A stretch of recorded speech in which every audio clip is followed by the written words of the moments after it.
Good morning po mga farmers.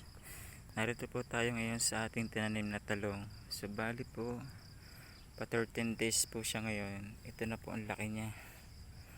Hindi po tayo makapaglinis ng husay kasi po maulan. Hindi rin po tayo mapaglagay ng fertilizer. Hintayin po muna natin kung gumanda ang panahon.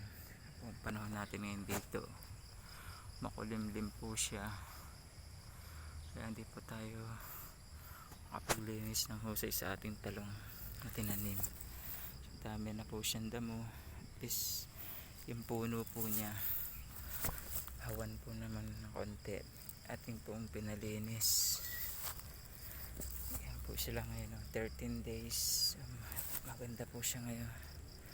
Kanyang laki sa loob ng 13 araw na ating tinanim.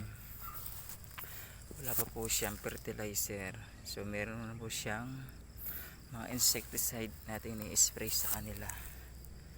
So, salamat po. Sana po ay mapaganda natin sila sa loob ng 2 buwan.